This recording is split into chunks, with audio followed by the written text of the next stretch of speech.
ಪ್ರಾರ್ಥನೆ ಮಾಡಿಕೊಳ್ಳೋಣ.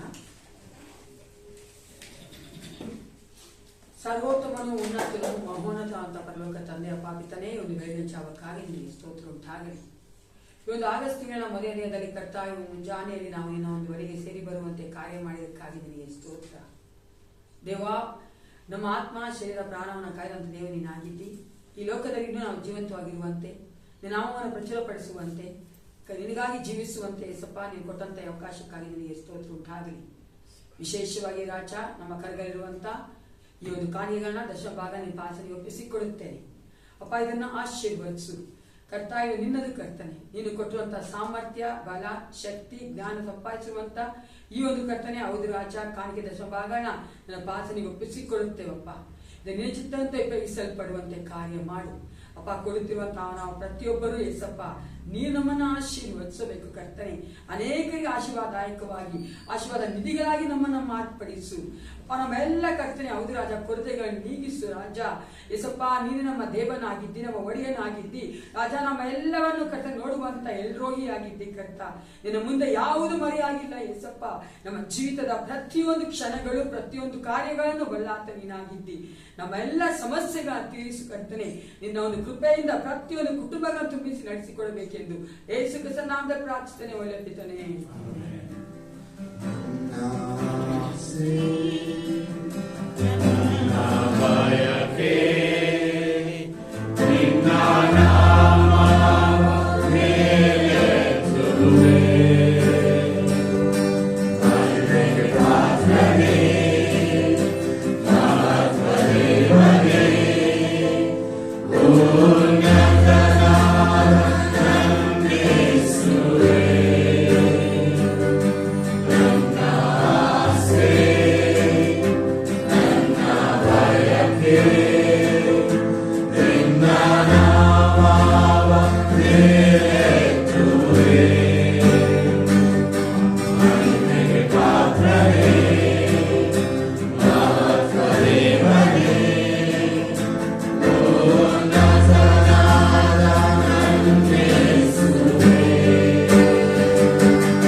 Good morning.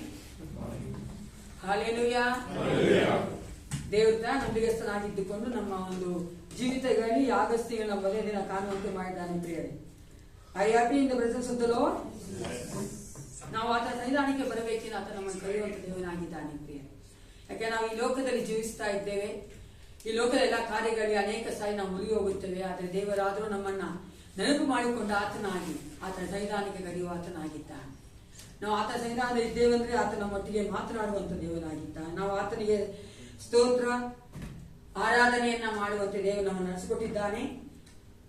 ಈ ಒಂದು ತಿಂಗಳಿನಲ್ಲಿ ದೇವರು ಯಾವ ಒಂದು ವಾಗ್ದಾನವನ್ನು ನಮ್ಮೊಟ್ಟಿಗೆ ಮಾತನಾಡಬೇಕೆಂದು ಇಚ್ಛಿಸಿದ್ದಾನೋ ಅದನ್ನು ಧ್ಯಾನ ಮಾಡುವಂತೆ ನಮ್ಮ ಸತ್ಯವೇದಗಾನ ಕೀರ್ತನೆಗಳು 32 ವಚನ 8. Psalms 32 verse 8.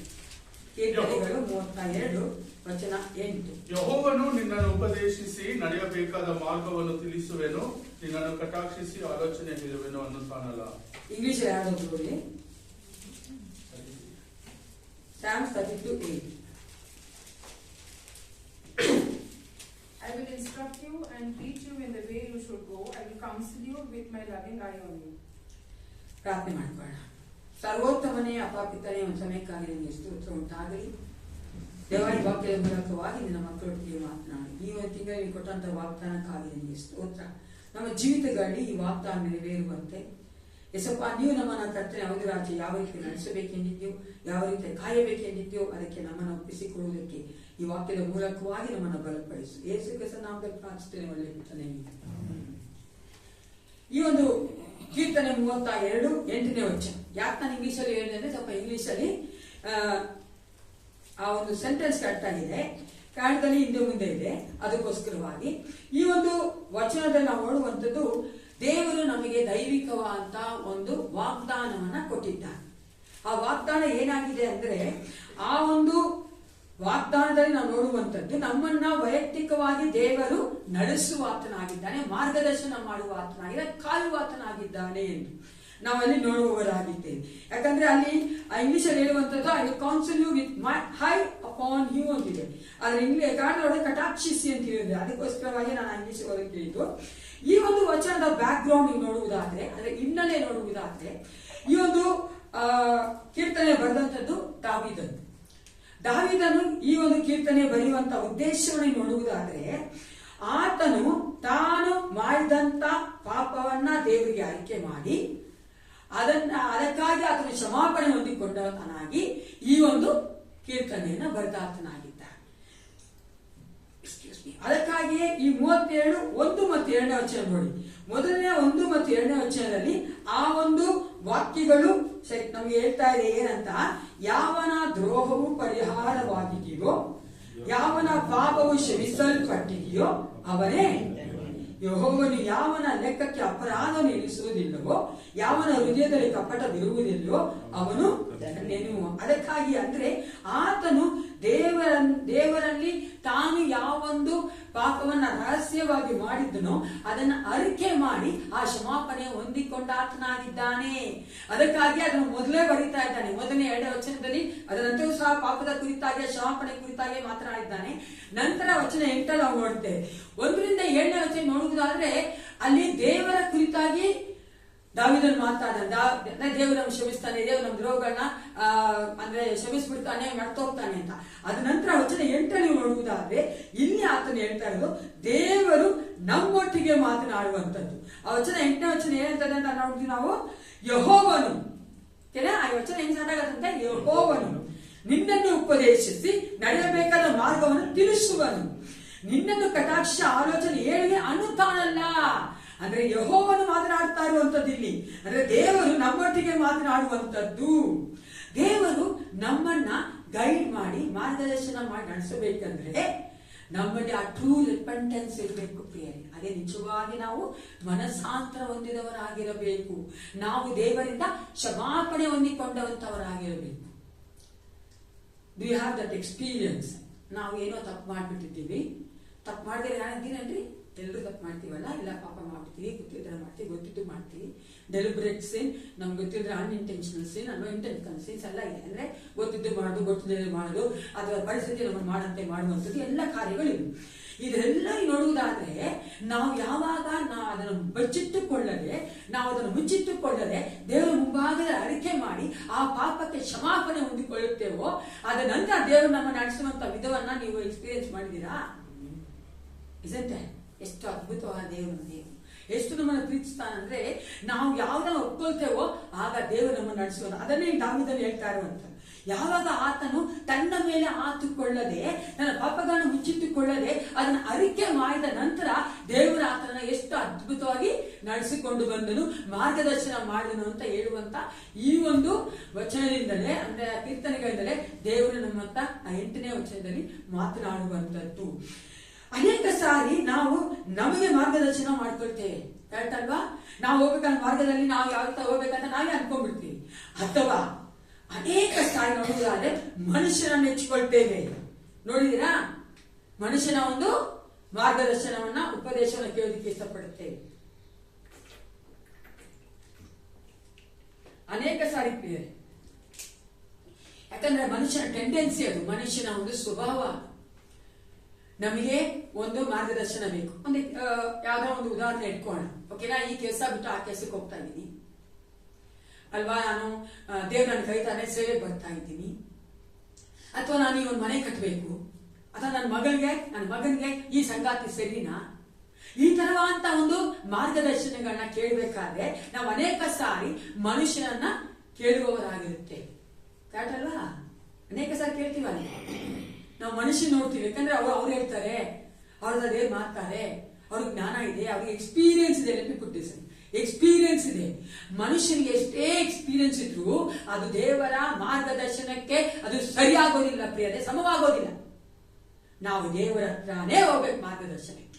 ಅದಕ್ಕಾಗಿ ಇಲ್ಲಿ ದಾವೀದನು ಎಷ್ಟು ಚೆನ್ನಾಗಿ ಹೇಳ್ತಾನೆ, ದೇವರು 3 ರೀತಿಯಾದಂತ ದೈವಿಕವಾದ ಗೈಡೆನ್ಸ್ ಅನ್ನ ಅಥವಾ ಮಾರ್ಗದರ್ಶನವನ್ನು ಕೊಡುತ್ತಾನೆ ಅಂತ. ಎಷ್ಟು ರೀತಿಯಾದದ್ದು? 3 acts of divine guidance. 3 ರೀತಿಯಲ್ಲಿ ನಮ್ಮನ್ನ ಗೈಡ್ ಮಾಡ್ತಾನೆ, ಮಾರ್ಗದರ್ಶನ ಮಾಡ್ತಾನೆ. ಮೊದಲೇ ಇಂಗ್ಲಿಷ್ ಅಲ್ಲಿ ಓದಿ. ಆ ಮೊದಲು ಹೇಳ್ತಾರೆ ಫಸ್ಟ್ ನೋಡಿ, ಐ ವಿಲ್ ಇಂಗ್ಲಿಷ್ ಎಲ್ಲ ಕಾಣೋಣ. ಸಾಕು, I will instruct you. First one ಏನು? ಇನ್ಸ್ಟ್ರಕ್ಷನ್. ಎಲ್ರು ಹೇಳಿ ಅದು. ನೀವು ಅದಕ್ಕೆ ಕಾಂಡಲ್ಲಿ ಉಪದೇಶಿಸುವುದು ಅಂತಿದೆ, ಓಕೆನಾ? ಅಥವಾ ಆಲೋಚನೆ ಕೊಡುವಂಥದ್ದು, ಉಪದೇಶಿಸುವಂಥದ್ದು. ಇಲ್ಲಿ ದೇವರು ಕೊಟ್ಟಂತ ಒಂದು ವಾಗ್ದಾನ ಹೆಂಗಂದ್ರೆ, ನಮಗೆ ಸರಿಯಾಗಿ ನಿರ್ದಿಷ್ಟವಾಗಿ ಬೇಕಾದಂತಹ ಒಂದು ಮಾರ್ಗದರ್ಶನವನ್ನ ಅಥವಾ ಉಪದೇಶವನ್ನ ಮಾಡುವಂತ ದೇವರು ನಮ್ಮ ದೇವರು. ಅನೇಕ ಸಾರಿ ನಾವು ನೋಡ್ತೇವೆ ಒಂಥರ ಜನರಲ್ ಆಗಿ ಮಾತಾಡುವಂಥದ್ದು, ಜನರಲ್ ಆಗಿ ಮಾತನಾಡುವಂಥದ್ದು. ಇವಾಗ ಒಂದು ಪರಿಸ್ಥಿತಿಗೆ ನಮ್ಗೆ ಈ ತರವೇ ನಮ್ಗೆ ದೇವ್ರು ನಮ್ಮ ಹತ್ರ ಮಾತಾಡ್ಬೇಕು, ಈ ತರನೇ ನಮ್ಗೆ ದೇವ್ರು ಉಪದೇಶಿಸ್ಬೇಕು ಅಂತ ಇರುತ್ತೆ. ಆ ತರನೇ ದೇವ್ರು ಮಾಡೋದು, ಅರ್ಥ ಆಯ್ತಲ್ಲ? ಸ್ಪೆಸಿಫಿಕ್ ಆಗಿ ಮಾಡೋದು, ಸ್ಪೆಸಿಫಿಕ್ ಆಗಿ ಅಂದ್ರೆ ನಿರ್ದಿಷ್ಟವಾಗಿ ಈ ಪರಿಸ್ಥಿತಿಗೆ, ಈ ಒಂದು ಸ್ಥಿತಿಗೆ, ಈ ಸಮಯಕ್ಕೆ ಯಾವ ಮಾರ್ಗದರ್ಶನ ನಮಗೆ ಬೇಕೋ, ಉಪದೇಶ ಬೇಕೋ, ಅದನ್ನೇ ಕೊಡುವಾತನಾಗಿರ್ತಾನೆ ದೇವರು. You have to experience and see that. ಅದನ್ನ ನೀವು ಎಕ್ಸ್ಪೀರಿಯನ್ಸ್ ಮಾಡ್ಬೇಕು. ಎಷ್ಟು ಅದ್ಭುತವಾಗಿ ದೇವ್ರು ಮಾಡ್ತಾನೆ, ಅತಿಶಯವಾಗಿ ಮಾಡ್ತಾನೆ ದೇವ್ರು ಅಂದ್ರೆ. ಎಷ್ಟು ಚೆನ್ನಾಗಿ ಆ ಒಂದು ಇನ್ಸ್ಟ್ರಕ್ಷನ್ ಕೊಡ್ತಾ ಇರ್ತಾನೆ. ದೇವರ ಆತ್ಮ ನಮ್ಮ ಒಟ್ಟಿಗೆ ಮಾತಾಡ್ತಾ ಇರ್ತಾರೆ, ನಂಬ್ತೀರಲ್ವಾ? ದೇವರ ಆತ್ಮ ನಮ್ಮ ಒಟ್ಟಿಗೆ ಮಾತಾಡ್ತಾ ಇರ್ತಾನೆ. ನಮ್ಮ ಪ್ರತಿದಿನದ ಆ ಒಂದು ದೇವರೊಟ್ಟಿಗೆ ನಡೆಯುವಂತ ಜೀವಿತದಲ್ಲಿ, ನಾವು ದೇವರೊಟ್ಟಿಗೆ ನಡೆಯುವಂತ ನಡೆಯಲ್ಲಿ, ಈ ಒಂದು ಜರ್ನಿ ಆಫ್ ದ ಲೈಫ್ ಅಲ್ಲಿ, ನಾವು ಮಾಡಿದ ಪ್ರಯಾಣದಲ್ಲಿ ದೇವರು ಎಷ್ಟು ಅದ್ಭುತವಾಗಿ ನಿರ್ದಿಷ್ಟವಾಗಿ ಇನ್ಸ್ಟ್ರಕ್ಷನ್ ಕೊಡ್ತಾನೆ. ಆದ್ರೆ ಅನೇಕ ಸಾರಿ ನಾವು ಅದನ್ನು ಮಿಸ್ ಮಾಡ್ಬಿಡ್ತೇವೆ. ನಾವು ಅದನ್ನ ಮಿಸ್ ಮಾಡ್ತಿರ್ತೀವಿ. ನಾವ್ ಯಾವಾಗ ಏನ್ ಮಾಡ್ತೀವಿ ಗೊತ್ತಾ? ಅನೇಕ ಸಾರಿ ಈ ಸತ್ಯವೇದದಲ್ಲಿ ಇರುವಂತ ಜನರಲ್ ಆಗಿ ಇರುವಂತ ಆ ಇನ್ಸ್ಟ್ರಕ್ಷನ್ಸ್ ನೋಡೋದು ಮಾತ್ರನೇ ನಾವು. ಆದ್ರೆ ನೀವು ಕೂತು ಪ್ರಾರ್ಥನೆ ಮಾಡ್ಬೇಕಾದ್ರೆ ಆ ಪರಿಸ್ಥಿತಿಯನ್ನ, ಆ ಒಂದು ಸಮಯವನ್ನ, ಅಥವಾ ಆ ಒಂದು ಬೇಕಾದಂತ ಆಲೋಚನೆಗಾಗಿ ಕೂತ್ಕೊಂಡು ದೇವರಲ್ಲಿ ನಿರ್ದಿಷ್ಟವಾಗಿ ಕೇಳ್ಬೇಕಾದ್ರೆ ನಿರ್ದಿಷ್ಟವಾದಂತ ಒಂದು ಇನ್ಸ್ಟ್ರಕ್ಷನ್ ಕೊಡ್ತಾರೆ, ನಿರ್ದಿಷ್ಟವಾದಂತ ಒಂದು ಆಲೋಚನೆಯನ್ನು ಕೊಡುತ್ತಾರೆ. ಅದನ್ನು ತೆಗೆದುಕೊಳ್ಬೇಕು ಪ್ರಿಯರೇ. ಅದಕ್ಕೆ ಅನೇಕ ಸಾರಿ ನಾನು ಹೇಳಿದ್ದು, ದೇವ್ರ ವಾಕ್ಯದಲ್ಲಿ ಅನೇಕ ಆಜ್ಞೆಗಳಿವೆ, ಅನೇಕ ಆಲೋಚನೆಗಳಿವೆ. ಅದೆಲ್ಲವೂ ನನ್ನದೇ ಅಂತಲ್ಲ, ಎಲ್ಲವೂ ನನಗಾಗಿ ಅಂತಲ್ಲ. ದೇವ್ರ ನನ್ನೊಟ್ಟಿಗೆ ನಿರ್ದಿಷ್ಟವಾಗಿ ಮಾತಾಡೋದನ್ನ ಕೇಳುವಂತ ವಿಶ್ವಾಸಿಗಳು ನಾವೀಗ ಆಗಿರಬೇಕು ಪ್ರಿಯರೇ. ನಾವೇನ್ ಮಾಡ್ಬಿಡ್ತೀವಿ? ಸತ್ಯವೇದ ಓದ್ತೀವಿ, ಅದರಲ್ಲೂ ನನ್ಗೆ ಹೇಳ್ತಾಳೆ ಈ ವಚನ ನನಗಂತಲ್ಲ. ಎಲ್ಲಾ ವಚನಗಳು ಎಲ್ಲಾ ಸಮಯದಲ್ಲೂ ದೇವರು ಎಲ್ಲರೊಟ್ಟಿಗೆ ಮಾತಾಡಲ್ಲ. ನಿರ್ದಿಷ್ಟವಾಗಿ ದೇವ್ರು ಮಾತಾಡ್ತಾನೆ. ಅದು ನಮ್ಮ ಹೃದಯಕ್ಕೆ ಗೊತ್ತಾಗಬೇಕು, ನಮ್ಮ ಆತ್ಮಕ್ಕೆ ಗೊತ್ತಾಗಬೇಕು ಪ್ರಿಯರೇ. ಅದು ಎಷ್ಟು ಚೆನ್ನಾಗಿರ್ತಂದ್ರೆ, ನಾವು ಕನ್ಫ್ಯೂಷನ್ ಇರ್ಬೇಕಾದ್ರೆ ನಮ್ಗೆ ಅದು ಕ್ಲಾರಿಟಿ ಕೊಡ್ತದೆ. ಅಂದ್ರೆ ನಮ್ಗೆ ಗಲಿಬಿಲಿ ಇರ್ಬೇಕಾದ್ರೆ ಅದು ಕರೆಕ್ಟ್ ಆದ ಕ್ಲಾರಿಟಿಯನ್ನು ಕೊಡ್ತದೆ ಪ್ರಿಯರೇ. ಎರಡನೇದಾಗಿ ಇವಾಗ ಹೋದಪ್ಪ ಇಂಗ್ಲಿಷ್ ಹತ್ತಿಗೆ ಟೀಚ್ ಯು ಅಲ್ವಾ? ಎರಡನೇದಾಗಿ ನೋಡ್ತೇವೆ ಬೋಧಿಸುವಂತದ್ದು, ಟೀಚಿಂಗ್. ದೇವರು ನಮ್ಮನ್ನ ಬೋಧಿಸುವಂತ. ದೇವರು ಬೋಧಿಸೋದು ಯಾತಕ್ಕಾಗಿ ಅಂತ ನೀವು ನಾನು ಕೇಳುವುದಾದ್ರೆ, ನಮ್ಮ ಒಂದು ಸ್ವಭಾವಗಳನ್ನ ಸರಿ ಮಾಡುವುದಕ್ಕಾಗಿ. ನಾವು ಕಾಲೇಜಲ್ಲಿ, ಸ್ಕೂಲಲ್ಲಿ ಟೀಚ್ ಮಾಡಿ ಕೇಳ್ತಿರ್ತಾನೆ, ಗೊತ್ತಲ್ಲ ಟೀಚಿಂಗ್ ಏನು? ನಾವೆಲ್ಲ ಟೀಚರ್ ಮಕ್ಕಳು ಓದ್ತಾ ಇದ್ರೆ ನಾವು ಓದ್ ಬಂದಿದ್ದೀವಿ. ಆ ಓದು ನಮ್ಗೆ ಏನ್ ಮಾಡಿದೆಪ್ಪ? ಆ ಟೀಚಿಂಗ್ ನಮ್ಗೆ ಏನ್ ಮಾಡಿದೆ? ವೆರಿ ಗುಡ್, ಒಂದು ಜ್ಞಾನ. ನಂತರ ಏನ್ ಕೊಟ್ಟಿದೆ ಆ ಟೀಚಿಂಗ್? General knowledge. ಏನಂತ ಗಮನಿಸ್ತೆ? ನೀವು ಓದ್ತಾ ಇದ್ದಾನೆ ಹೋಗಿ ಏನ್ ಮಾಡಿದ್ರು? ನಿಮ್ ಬುದ್ಧಿಯನ್ನು ಏನು ಚೆನ್ನಾಗಿ ಮಾಡಿದ್ಯಾ ಅಥವಾ ಕಮ್ಮಿ ಮಾಡಿದ್ಯಾ? ಅದು ಏನಾದ್ರು ಡೆವಲಪ್ ಮಾಡಿದ್ಯಾ? ನಮ್ಗೆ ಇರುವಂತ ಬುದ್ಧಿ, ಜ್ಞಾನ, ವಿವೇಕ, ತಿಳುವಳಿಕೆಯನ್ನ ಜಾಸ್ತಿ ಮಾಡಿದ್ಯಾ ಓದು, ಅಥವಾ ಕಮ್ಮಿ ಮಾಡಿದ್ಯಾ? ಜಾಸ್ತಿ ಮಾಡ್ತಾನೆ. ಜಾಸ್ತಿ ಮಾಡಿದ್ಯಾ? ಹಂಗೆ ಏಸಪ್ಪ ಕೂಡ ನಮ್ಮಲ್ಲಿರುವಂತ ಆ ದೇವರ ಕಾರ್ಯಗಳನ್ನ, ಆ ದೇವರ ಒಂದು ಆತ್ಮಿಕವಾದ ಕಾರ್ಯಗಳನ್ನ ಜಾಸ್ತಿ ಮಾಡುವಂತೆ ನಮಗೆ ಬೋಧನೆ ಮಾಡ್ತಾನೆ ಪ್ರಿಯ. ಆ ಬೋಧಿಸುವಂತದ್ದು ನಮ್ಮಲ್ಲಿ ಏನ್ ಜಾಸ್ತಿ ಮಾಡ್ತಂದ್ರೆ ಆತನ ಒಂದು ಲೈಕ್ನೆಸ್, ಆತನ ಒಂದು ಸ್ವಾರೂಪ್ಯ ನಮ್ಮಲ್ಲಿ ಬರುವಂತೆ, ಪ್ರತಿದಿನ ಆತನ ಸ್ವಾರೂಪ್ಯ ನಮ್ಮಲ್ಲಿ ಕಾಣ ಬರಬೇಕು. ಅದನ್ನೇ ಆ ಒಂದು ಬೋಧನೆ ನಮಗೆ ಮಾಡುವಂತದ್ದು. ಆ ಒಂದು ಬೋಧನೆಯಲ್ಲಿ ನೋಡುವುದಾದ್ರೆ ದೇವರು ಎಷ್ಟು ಚೆನ್ನಾಗಿ ನಮಗೆ ಬೇಕಾದಂತ ಆ ಒಂದು ಜ್ಞಾನವನ್ನ ತಕ್ಕ ಸಮಯದಲ್ಲಿ, ಸಮಾಲೋಚನೆಯನ್ನ ಸರಿಯಾದ ಸಮಯದಲ್ಲಿ, ನಮ್ಗೆ ಬೇಕಾದಂತ ಆಲೋಚನೆಯನ್ನ ಸರಿಯಾದ ಸಮಯದಲ್ಲಿ ಕೊಡ್ತಾನೆ. ಅದನ್ನೇ ನಮ್ಗೆ ದೇವರು ಬೋಧಿಸೋದು. ಆ ಬೋಧನೆ ನಮ್ಮನ್ನ ದೇವರಲ್ಲಿ ಬೆಳೆಯುವಂತೆ ಮಾಡಬೇಕೇ ಹೊರತು ದೇವರನ್ನ ಬಿಟ್ಟು ಹೋಗುವಂತೆ ಮಾಡಬಾರ್ದು. ಅದಕ್ಕೋಸ್ಕರವಾಗಿಯೇ ಎಲ್ಲಾ ದೇವರ ವಾಕ್ಯಗಳನ್ನ ಕೊಡುವಂತ ಎಲ್ಲಾ ಸೇವಕರು, ಎಲ್ಲಾ ಕಡೆ ಓಡಬಾರ್ದು. ಎಲ್ಲಾ ವಾಕ್ಯಗಳನ್ನ ಅಥವಾ ಸಂದೇಶಗಳನ್ನ ಯೂಟ್ಯೂಬ್ ಆಗ್ಲಿ, ಒಂದು ಮೀಡಿಯಾಗಳಾಗ್ಲಿ ನೋಡಬಾರ್ದು. ಅದು ಏನ್ ಮಾಡ್ತಾ ಇದೆಯಾ ಆ ಬೋಧನೆ ನಮ್ಗೆ ಅರ್ಥ ಆಗತ್ತಲ್ಲ? ಆಮೇಲೆ ಕ್ಲಿಯರ್ ಅರ್ಥ ಆಗ್ತದ್ಯಾ? ನಮ್ಗೆ ಬೋಧನೆ ಕೊಡ್ಬೇಕಾದ್ರೆ ಆ ಬೋಧನೆ ನಮ್ಮಲ್ಲಿ ಏನು ಉಂಟು ಮಾಡ್ತಾ ಇದೆ ಅನ್ನೋದು ನಾವು ಚೆನ್ನಾಗಿ ತಿಳ್ಕೊಬೇಕು ಪ್ರಿಯರೇ. ಆ ಬೋಧನೆ ನಮ್ಮಲ್ಲಿ ಆತ್ಮಿಕವಾದ ಕಾರ್ಯಗಳನ್ನ ಜಾಸ್ತಿ ಮಾಡ್ಬೇಕು. ಆತ್ಮಿಕವಾಗಿ ಏಸಪ್ಪ ಇನ್ನೂ ಹೆಚ್ಚಾಗಿ ಬೆಳಿಬೇಕು. ಆತನ ಹತ್ತಿರಕ್ಕೆ ಹೋಗ್ಬೇಕು. ಈ ರೀತಿಯಾದ ಬೋಧನೆಗಳನ್ನ ನಾವು ಕೇಳಬೇಕು. ಅಲ್ಲೇ ದೇವರು ನಮ್ಮನ್ನ ಆ ಬೋಧನೆಯನ್ನು ಕೊಟ್ಟು ನಡೆಸ್ತಾರೆ ಅನ್ಬೇಕಾದ್ರೆ ಒಂದು ರೂಲ್ಸ್ ತರ ಅಲ್ಲ, ಸ್ಟ್ರಿಕ್ಟ್ ಆಗಿ ದೇವ್ರು ಮಾಡಲ್ಲ. ನೋಡಿದೀರಾ, ತಂದೆ ತಾಯಿ ಯಾವ ರೀತಿಯಾಗಿ ಮಕ್ಕಳಿಗೆ ಹೇಳ್ಕೊಳ್ತಾರೋ ಹಂಗೆ ದೇವ್ರು ನಮ್ಗೆ ಹೇಳ್ಕೊಡುವ ಆತನಾಗಿದ್ದಾನೆ. ಹಲ್ಲೆಲೂಯಾ. ಎಷ್ಟು ಪ್ರೀತಿ ಸ್ವರೂಪ ದೇವನಾಗಿದ್ದಾನೆ ನಮ್ಮ ದೇವರು.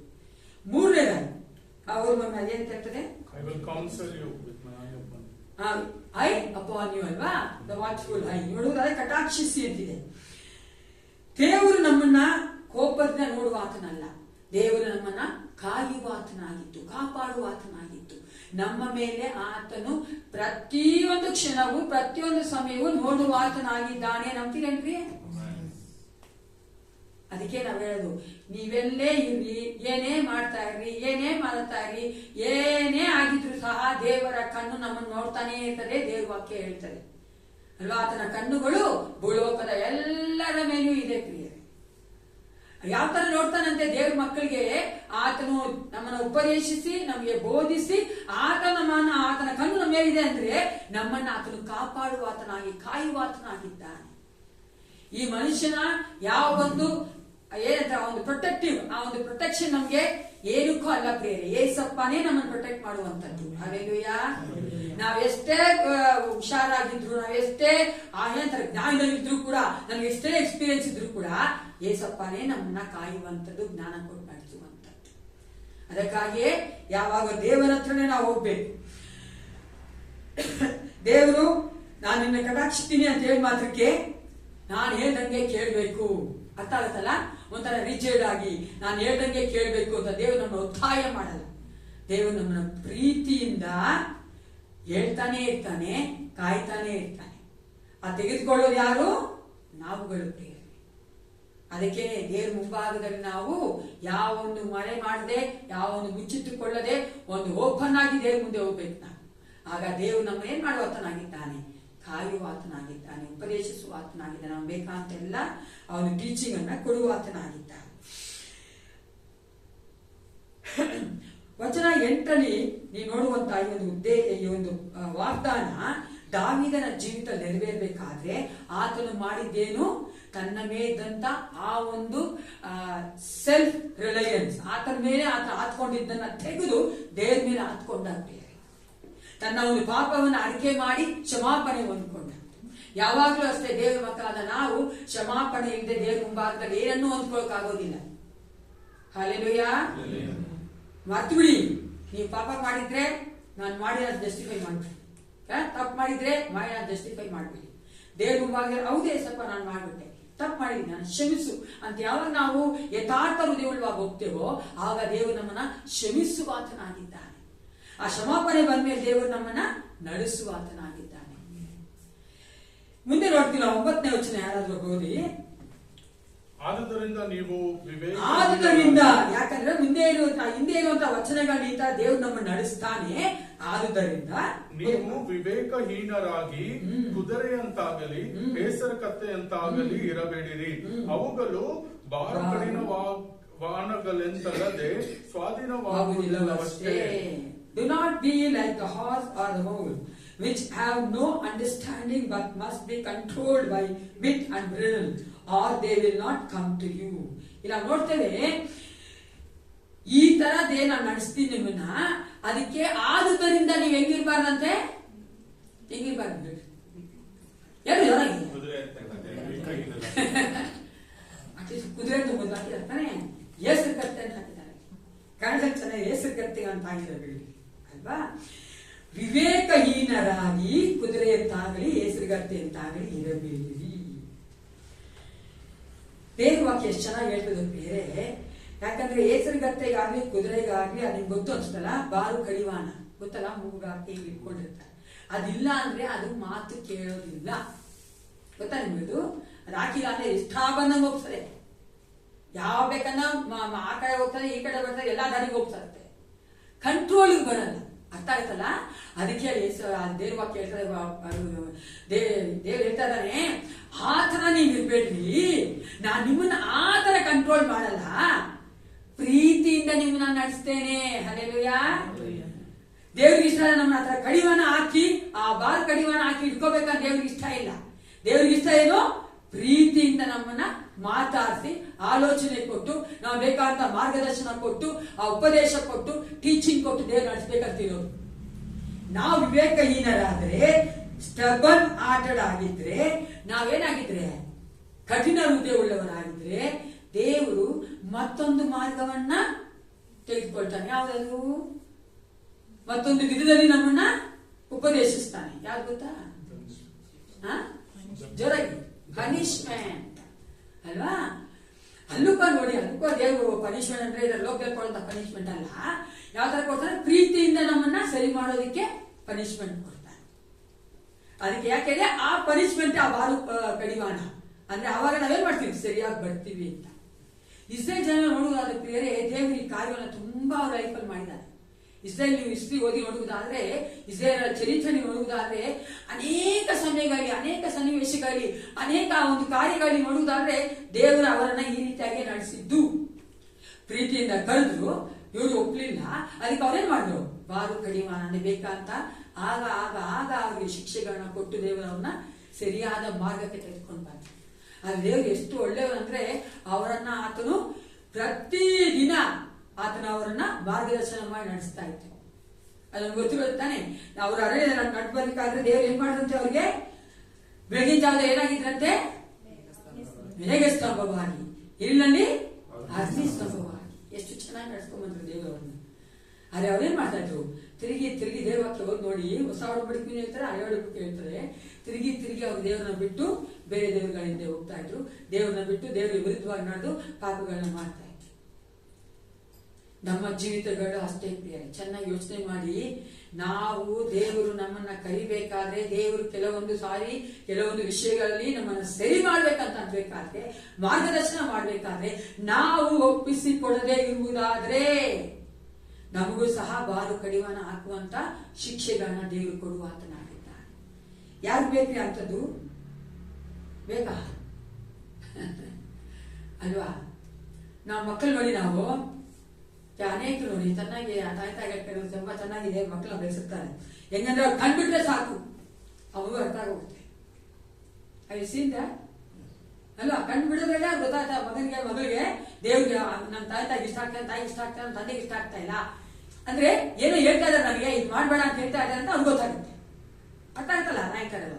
ಹಂಗೆ ಏಸಪ್ಪ ನಮ್ಮನ್ನ ಪ್ರೀತಿಯಿಂದ ಹೇಳ್ಬೇಕಾದ್ರೆ, ನನ್ನ ಆತ್ಮದಲ್ಲಿ ಮಾತಾಡ್ಬೇಕಾದ್ರೇನೆ ನಾವು ಅದಕ್ಕೆ ಒಪ್ಪಿಸ್ಕೊಟ್ರೆ ಆ ಒಂದು ಆತನ ಒಂದು ಮಾರ್ಗದಲ್ಲಿ ನಮ್ಮನ್ನು ನಡೆಸ್ತಾನೆ ಅಥವಾ ಉಪದೇಶ ಮಾಡ್ತಾನೆ. ಅದು ಬಿಟ್ಟು ಇಲ್ಲ ನಾವು ತಿರುಗಿ ಸ್ಟಬನ್ ಆಗಿ ಹೋಗ್ತಾನೆ ಇದ್ರೆ, ಅಂದ್ರೆ ಒಪ್ಕೊಳ್ದೇ ಇದ್ರೆ ಒಂದು ಫೈನ್ ಡೇ ದೇವರು ನಮ್ಮನ್ನ ಆ ಒಂದು ಮಾರ್ಗಕ್ಕೆ ಬರುವಂತೆ ಏನ್ ಮಾಡ್ತಾನೆ? ಶಿಕ್ಷಿಸ್ತಾನೆ. ಆ ಶಿಕ್ಷೆ ನಮ್ ಯಾರಿಗೂ ಬೇಡ. ಅಂದ್ರೆ ದೇವವಾಕ್ಯ ಹೇಳುವಂತೆ ಈಗ ಹೋದಾಗೆ ನಾವೇನ್ ಮಾಡ್ಬೇಕಾಗಿದೆ? ಯೆಹೋವನು ನಿನ್ನನ್ನು ಉಪದೇಶಿಸಿ ನಡೆಯಬೇಕಾದ ಮಾರ್ಗವನ್ನು ತಿಳಿಸುವೆನು, ನಿನ್ನನ್ನು ಕಟಾಕ್ಷಿಸಿ ಆಲೋಚನೆ ಹೇಳುವೆನು ಅನ್ನುತ್ತಾನಲ್ಲ, ಆತನು ಹೇಳ್ಬೇಕಾದ್ರೆ ನಾವು ಕೇಳ್ಬೇಕು. ಚೆನ್ನಾಗಿ ತಿಳ್ಕೊಳ್ಳಿ. ಪ್ರತಿದಿನ ನೀವು ಪ್ರಾರ್ಥನೆ ಮಾಡ್ಬೇಕಾದ್ರೆ, ಸತ್ಯವೇದ ಹೋಗ್ಬೇಕಾದ್ರೆ ದೇವರಿ ಮಟ್ಟಿಗೆ ಮಾತಾಡ್ತಾ ಇದ್ದಾನೆ. ಇದು ಯಾವ್ದು ಬಿಡಿ, ನಂಬ್ತೀರೇನ್ರಿ? ದೇವ್ರ ವಾಕ್ಯ ಭಾನುವಾರ ಬಂದೇ ನಾನು ಕೇಳ್ಬೇಕಂತಲ್ಲ, ಅರ್ಥ ಆಗುತ್ತಲ್ಲ? ಯಾರೋ ಒಬ್ರು ಹೇಳ್ಬೇಕಂತಲ್ಲ, ಅಥವಾ ಏನಾರ ಯೂಟ್ಯೂಬಲ್ಲಿ ನಾವು ಮೆಸೇಜ್ ನೋಡಿದಾಗಲೇ ಅಂತಲ್ಲ. ಪ್ರತಿದಿನ ನೀವು ಪ್ರಾರ್ಥನೆ ಮಾಡ್ಬೇಕಾದ್ರೆ, ದೇವ್ರ ವಾಕ್ಯ ಓದ್ಬೇಕಾದ್ರೆ ದೇವ್ರು ನಿಮ್ಮೊಟ್ಟಿಗೆ ಮಾತಾಡ್ತಾನೇ ಇರ್ತಾನೆ. ಹಲ್ಲೆಲೂಯಾ. ಅದಕ್ಕೆ ನಾನು ಒಪ್ಪಿಸ್ಕೊಡ್ಬೇಕು. ಇವತ್ತು ನೀವು ಒಪ್ಪಿಸ್ಕೊಟ್ಟಿಲ್ಲ ಅಂದ್ರೆ ಒಂದು ವಾರ ಆದ್ಮೇಲೆ ಅದೇ ವಾಕ್ಯಗಳು ನೀವು ಬರ್ತದೆ. ನೋಡಿದ್ದೀರಾ? Have you experience that? ಎಷ್ಟು ಚೆನ್ನಾಗಿ ದೇವರು ಬಿಡೋಣ ನಮ್ಮನ್ನ. ಅದಕ್ಕೆ ದೇವ್ರ ವಾಕ್ಯ ಇಬ್ರಿಯರಲ್ಲಿ ದೇವರ ಕೈಗಳಿರುವಂತದ್ದು ಭಯಂಕರವಾದದ್ದು. ಆ ವಚನ ಬರೀಬಾರ್ದು. ಸೈತಾನ ಕೈಲಿದ್ರೆ ದೇವ್ರು ನಮ್ಮನ್ನು ಬಿಡುಗಡೆ ಮಾಡ್ತಾನೆ, ಮನುಷ್ಯನ ಕೈಲಿದ್ರೆ ದೇವ್ರು ನಮ್ಮನ್ನು ಬಿಡುಗಡೆ ಮಾಡ್ತಾನೆ. ಸರ್ವಶಕ್ತನಾದ ದೇವರ ಕೈಗಾಲ ಇದ್ರೆ ಯಾರು ಬಿಡುಗಡೆ ಮಾಡುದು? ಯಾರಪ್ಪ? ಅದಕ್ಕೋಸ್ಕರನೇ ಆತನ ಕರೆಗಳಿದ್ದೇವೆ. ದೇವರು ನಮ್ಮನ್ನ ಬಿಡೋದೇ ಇಲ್ಲ, ಮಾತಾಡ್ತಾನೇ ಇರ್ತಾರೆ ದೇವರ ಆತ್ಮನ ಮಟ್ಟಿಗೆ. ಪ್ರತಿದಿನ ಮಾತಾಡ್ಬೇಕಾದ್ರೆ ನಾವು ಸೂಕ್ಷ್ಮವಾಗಿದ್ದು, ಸೆನ್ಸಿಟಿವ್ ಆಗಿದ್ದು ಆ ದೇವರ ವಾಕ್ಯಕ್ಕೆ ನಮ್ಮನ್ನ ಹೀಲ್ ಮಾಡ್ಕೋಬೇಕು, ನಮ್ಮನ್ನು ಒಪ್ಪಿಸ್ಕೊಳ್ಬೇಕು. ಆಗ ದೇವರು ನಮ್ಮನ್ನು ಮಾರ್ಗದರ್ಶನ ಮಾಡಿ ಆತನ ಒಂದು ಮಾರ್ಗದಲ್ಲಿ ನಡೆಸುವ ಆತನಾಗಿದ್ದಾನೆ. ಎಲ್ಲರೂ ಎದ್ದು ನಿಂತ್ಕೋಣ. ಈಗ ನಾವು ಈ ಒಂದು ಆಗಸ್ಟ್ ತಿಂಗಳಲ್ಲಿ ಒಂದು ಪ್ರಾರ್ಥನೆ ಮಾಡ್ಕೊಳ್ಬೇಕಾಗಿದೆ.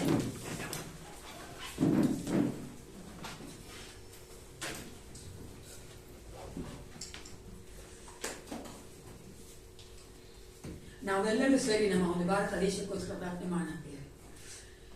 ನಮ್ಮೆಲ್ಲರೂ ಗೊತ್ತಿರುವಂತೆ ಭಾರತ ದೇಶದಲ್ಲಿ ಅನೇಕ ಕಾರ್ಯಗಳು ನಡೀತಾ ಇದೆ, ಗೊತ್ತಲ್ವಾ? ನ್ಯೂಸ್ ನೋಡ್ತಾ ಇದ್ದೀರಾ, ಅನೇಕ ಕಾರ್ಯಗಳು ನಡೀತಾ ಇದೆ. ಮಳೆ ಎಲ್ಲಿ ಬರಬಾರ್ದು ಅಲ್ಲಿ ಬರ್ತಾ ಇದೆ, ಮಳೆ ಬರಬೇಕಾದ ಮಳೆ ಬರ್ತಾ ಇಲ್ಲ, ಗೊತ್ತಲ್ವಾ?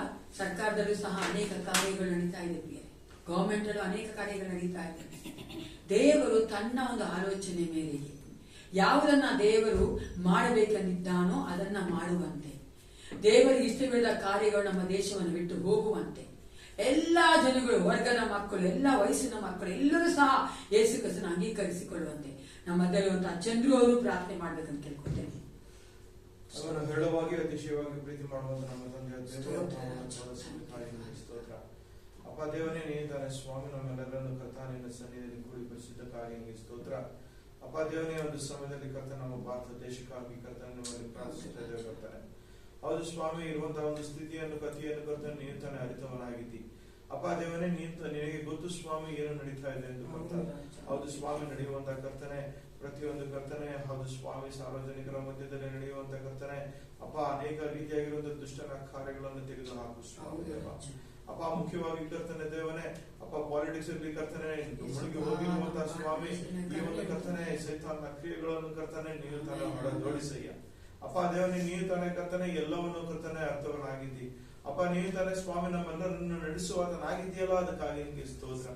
ಅಪ್ಪ ರಾಜನೇ, ನೀನು ತಾನೇ ಕರ್ತನೆ ನಮ್ಮೆಲ್ಲ ಜನಗಳನ್ನು ಕರ್ತನೆ ನೀನು ತಾನೇ ಸ್ವಾಮಿ ನಿನ್ನ ಒಂದು ರಾಜ್ಯದ ಕಡೆಗೆ ಕರ್ತನೆ ಅಪ್ಪ ಕರ್ತನೆ ನೀನು ತಾನೇ ನಿಜವಾದ ದೇವರೆಂದು ಕರ್ತನೆ ತಿಳಿದುಕೊಂಡು ಕರ್ತನೆ ತಿಳಿಸಿಕೊಳ್ಳಲಿಕ್ಕಾಗುವ ಹಾಗೆ ಕರ್ತನೆ ನೀನು ತಾನೇ ಸ್ವಾಮಿ ಪ್ರತಿಯೊಬ್ಬರ ಹೃದಯಗಳನ್ನು ಕರ್ತನೆ ಮಾನಸಾಂತರ ಪಡಿಸಬೇಕಾಗಿ ನೀನು ಬೇಡಿಕೊಳ್ಳುತ್ತೇವೆ. ಹೌದು ಸ್ವಾಮಿ, ನಾವಾದ್ರೂ ಮನುಷ್ಯ ಮಾತ್ರದವರು ಸ್ವಾಮಿ. ಅಪ್ಪ ನಾವಾದ್ರೂ ಕರ್ತನೆ ಬಹಳ ಕರ್ತನೆ ಕೃತವಾಗಿ ಯೋಚನೆ ಮಾಡುವವರು ಕಷ್ಟ, ಆದ್ರೆ ನೀನು ತಾನೇ ಹೃದಯಗಳನ್ನು ಅರಿತಂತಹ ದೇವನಾಗಿದೆಯಲ್ಲ ದೇವ. ಅಪ್ಪ ನೀನು ತಾನೇ ಕರ್ತನೆ ಹೃದಯಗಳನ್ನು ಆಶೀರ್ವದಿಸುವಂತಹ ದೇವನಾಗಿದೆಯಲ್ಲ. ಅಪ್ಪ ದೇವನೇ, ನೀನು ತಾನೇ ಕರ್ತನೆ ಪ್ರತಿಯೊಬ್ಬರಿಗೋಸ್ಕರವಾಗಿ ಬಂದಿದೆಯಲ್ಲ, ಅದಕ್ಕಾಗಿ ನಿಮಗೆ ಸ್ತೋತ್ರವಾಗಿದೆ ದೇವನೇ. ಅಪ್ಪ ದೇವನೇ, ನೀನು ತಾನೇ ಹೃದಯಗಳೊಂದಿಗೆ ಮಾತನಾಡು. ಅಪ್ಪ ದೇವನೇ, ನೀನೇ ನಿಜವಾದ ದೇವರೊಂದು ಕರ್ತನೆ ಅಂಗೀಕಾರ ಮಾಡಿಕೊಳ್ಳಲಿಕ್ಕಾಗುವ ಹಾಗೆ ಕರ್ತನೆ ಪ್ರತಿಯೊಬ್ಬರಿಗೆ ಬೇಕಾಗಿರುವಂತ ಜ್ಞಾನವನ್ನು ಅನುಗ್ರಹಿಸಿಕೊಳ್ಳು. ಅದು ಸ್ವಾಮಿ, ನಾವು ಈ ಲೋಕದಲ್ಲಿ ಇರುವಂತಹ ಒಂದು ಸಮಯದಲ್ಲಿ ಕರ್ತನೆ ನಮ್ಮನ್ನು ಸಹ ಸ್ವಾಮಿ ದೇವ ನೀನು ತಾನೇ ಕರ್ತನೆ ಬೆಳಕನ್ನಾಗಿ ಉಪ್ಪನ್ನಾಗಿ ಕರ್ತನೆ ನಮ್ಮನ್ನು ಮಾರ್ಪಡಿಸಿ ಕರ್ತನೆ ನಿನ್ನ ಒಂದು ರಾಜ್ಯದ ಸುವಾರ್ತೆಯನ್ನು ಕರ್ತನೆ ನಾವು ಪ್ರತಿಯೊಬ್ಬರಿಗೆ ಕರ್ತನೆ ಅಪ್ಪ ಅದನ್ನು ವಿತರಿಸುವ ಹಾಗೆ ಕರ್ತನೆ ನೀನು ತಾನೇ ಸ್ವಾಮಿ ನಮ್ಮೊಡನೆ ಇರು. ಅಪ್ಪ ದೇವನೇ, ನೀನು ತಾನೇ ಎಲ್ಲವನ್ನು ನೋಡಿಕೊಳ್ಳುವಾತನು. ಅಪ್ಪ ನೀನು ತಾನೇ ನಮ್ಮನ್ನೆಲ್ಲ ಉಪಯೋಗಿಸಿಕೊಳ್ಳುವಾತನು. ನೀನು ತಾನೇ ಮಾತನಾಡುವಂತಹ ದೇವನಾಗಿದೆ, ಅದಕ್ಕಾಗಿ ನಿಮಗೆ ಸ್ತೋತ್ರ. ಎಲ್ಲರನ್ನು ಕರ್ತನೆ ನೀನು ತಾನೇ ಆಶೀರ್ವದಿಸು. ಅಪ್ಪ ಮುಖ್ಯವಾಗಿ ಕರ್ತನೆ ನಮ್ಮ ಭಾರತ ದೇಶದಲ್ಲಿ ಸ್ವಾಮಿ ಅಪ್ಪ ಇರುವಂತಹ ಕರ್ತನ ಒಂದು ಹವಾ ವರ್ತಮಾನವನ್ನು ಸ್ವಾಮಿ ನಿನ್ನ ಸನ್ನಿಧಿಯಲ್ಲಿ ರಕ್ಷಿಸಿಕೊಳ್ಳುತ್ತೇನೆ ದೇವ. ಹೌದು ಕರ್ತನೆ, ಇದರ ಮೂಲಕವಾಗಿ ಕರ್ತನೆ ತೊಂದರೆಗಳಿಗೆ ಕರ್ತನೆ ಉಂಟಾಗುತ್ತಿರುವಂತಹ ಕರ್ತ ಅಪ್ಪ ಆ ಒಂದು ಪ್ರದೇಶಗಳನ್ನು ಕರ್ತನೆ ನೀನು ತಾನೇ ಸ್ವಾಮಿ ಕಾಯಿ ಕಾಪಾಡಿ ನಡೆಸಯ್ಯ. ಅಪ್ಪ ಅಲ್ಲಿರುವಂತಹ ಜನಗಳು ಸ್ವಾಮಿ ಅಲ್ಲಿರುವಂತಹ ಪ್ರದೇಶಗಳು ಕರ್ತನೆ ನಾಶವಾಗಿ ಹೋಗುತ್ತಾ ಇದೆ ಸ್ವಾಮಿ ದೇವನೇ. ಅಪ್ಪ ನೀನು ತಾನೇ ಕರ್ತನೆ ಆ ಒಂದು ನಾಶವಾಗಿರುವಂತಹ ಒಂದು ಕುಟುಂಬಗಳ ಒಂದು ಕರ್ತನೆ ಸಂತೈಸುವಿಕೆಯಲ್ಲಿ ಕರ್ತ ನೀನು ತಾನೇ ಕರ್ತನೆ ಮುಂದೂಡು ಕರ್ತನೆ. ಅಪ್ಪ ದೇವ ನೀನು ತಾನೇ ಸ್ವಾಮಿ ಎಲ್ಲವನ್ನು ಕರ್ತನೆ ನೋಡಿಕೊ. ನೀವು ತಾನೇ ಕರ್ತನೆ ಸಂತೋಷಕ್ಕೆ ಅನುಗ್ರಹಿಸಿಕೊಡು ಅಪ್ಪ. ನಿನ್ನಲ್ಲಿಯೇ ಕರ್ತನೆ ಶಾಂತಿ ಸಮಾಧಾನ ಕರ್ತನೆ ಎಲ್ಲರೂ ಕರ್ತನೆ ತಿಳಿದುಕೊಳ್ಳಿಕ್ಕಾಗುವಂತ ಕೃಪೆಯನ್ನು ಮಾಡಿಕೊಡು ಸ್ವಾಮಿ. ಈಗ ಕರ್ತ ನೀವು ತಾನೇ ಸ್ವಾಮಿ ನಮ್ಮ ಭಾರತ ದೇಶವನ್ನು ಆಶೀರ್ವಾದದಿಂದ ಆಶೀರ್ವಾದಕ್ಕೆ ಮಹಿಮೆಗೆ ಕರ್ತನೆ ನೀವು ತಾನೇ ನಡೆಸಿಕೊಡಬೇಕಾಗಿ ಈ ಒಂದು ಪ್ರಾರ್ಥನೆಯನ್ನು ಕೇಳಿ ಇನ್ನೊಂದು ನಾಮದಲ್ಲಿ ಹೊಂದಿದ್ದೇವೆ ತಂದೆ. Amen amen. ಸ್ತೋತ್ರ ದೇವ ಪರಿಶುದ್ಧನೇ ಅಪ್ಪ, ನಿನಗೆ ಸ್ತೋತ್ರ ಉಂಟಾಗಲಿ ರಾಜ. ಈ ಒಂದು ಆಗಸ್ಟ್ ತಿಂಗಳಲ್ಲಿ ಕರ್ತನೆ ನೀನು ಕೊಟ್ಟಂತ ವಾಗ್ದಾನಕ್ಕಾಗಿ ನಿನಗೆ ಸ್ತೋತ್ರ ಅಪ್ಪ. ನಿನ್ನ ಕೀರ್ತನೆಗಳು 32:8 ಹೇಳುವಂತೆ ಕರ್ತನೆ ನೀವು ನಮ್ಮನ್ನು ಉಪದೇಶಿಸು, ನೀವು ನಮ್ಮನ್ನು ನಡೆಯಬೇಕಾದ ಮಾರ್ಗವನ್ನು ತಿಳಿಸು ರಾಜ.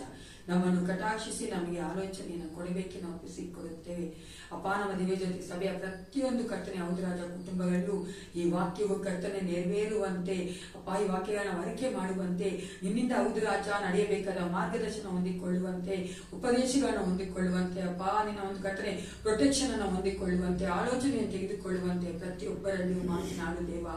ಏಸಪ್ಪ, ಮನುಷ್ಯ ಮಾತ್ರದ ಅವರು ಏನು ಅಲ್ಲಪ್ಪ, ನರ ಜನ್ಮದವರು ಏಸಪ್ಪ ಧೂಳುಗಳು ಹೌದು ಕರ್ತನೆ ಅಪ್ಪ.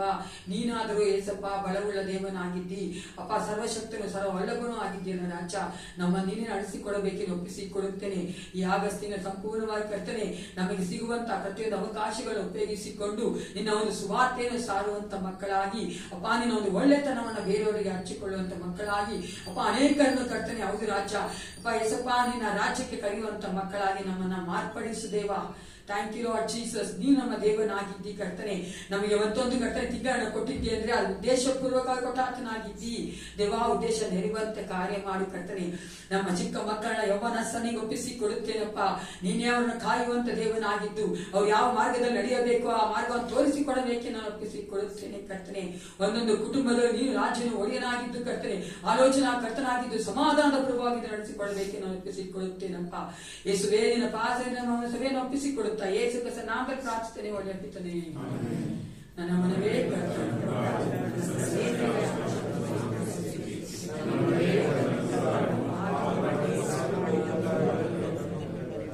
ನಮ್ಮ ಕರ್ತನಾದ ಯೇಸು ಕ್ರಿಸ್ತನ ಕೃಪೆಯು, ತಾಯಿ ದೇವರ ಪ್ರೀತಿಯು, ಪರಿಶುದ್ಧಾತ್ಮ ಅನ್ಯೋನ್ಯತೆಯು, ಸಹವಾಸವು, ಸಹಾಯವು ಸದಾಕಾಲ ಮೇಲಿರಲಿ. Let Jesus bless you according to this word throughout the August.